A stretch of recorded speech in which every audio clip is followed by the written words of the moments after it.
ก่อนออกเดินทางไปยังจุดหมายต่อไปเจนแวะซื้อวัตถุดิบสำหรับมื้อเย็นที่ตลาดอาหารทะเลสดสวนสนที่นี่มีอาหารทะเลสดราคาดีให้เลือกมากมายหลังจากได้วัตถุดิบที่ต้องการเจนออกเดินทางสู่จังหวัดจันทบุรีเพื่อไปจอดนอนที่ลานกลางเต็นท์เนินนางพญา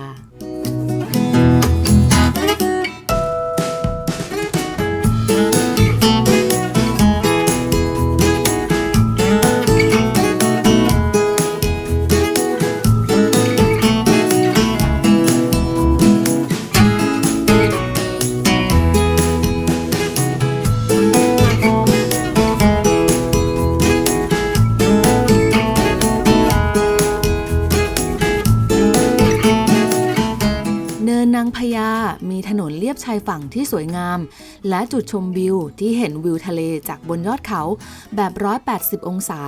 วันนี้มีนักท่องเที่ยวค่อนข้างหนาตาเนื่องจากเป็นวันหยุดรวมถึงลานกางเต็นท์ก็ค่อนข้างแน่นเจนเลยตัดสินใจเดินทางกลับมาที่ระยองอีกครั้งเพราะแอบเห็นลานกางเต็นท์ริมทะเลที่อยู่ใกล้ๆกับสวนวังแก้วซึ่งเจนเคยเห็นลานนี้ในกลุ่ม Facebook มาก่อนเจนเลยจะลองมาแคมป์ที่นี่ดูค่ะ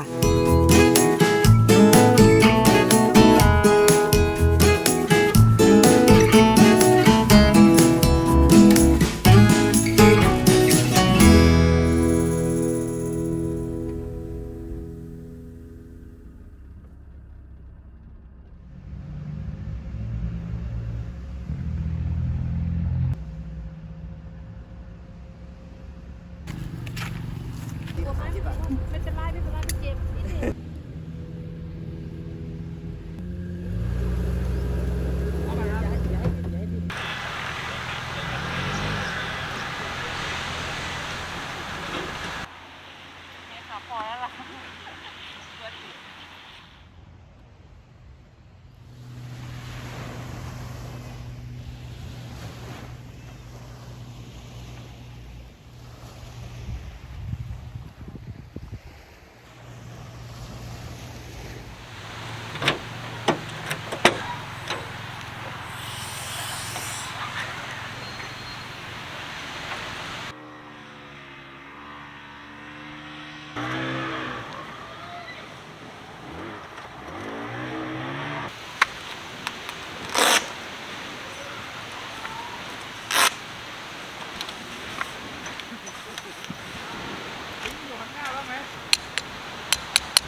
เช้านี้ได้ปลาป่ะไม่ได้ปลา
ท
ริปแคมปิ้งริมทะเลครั้งแรกของเจนและทาโกะผ่านไปด้วยความประทับใจ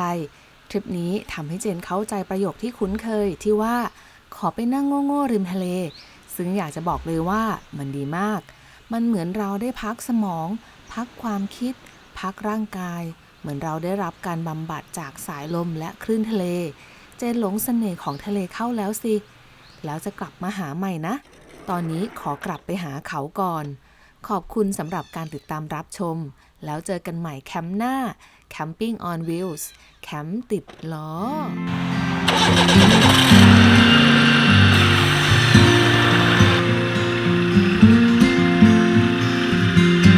Do you miss me at all?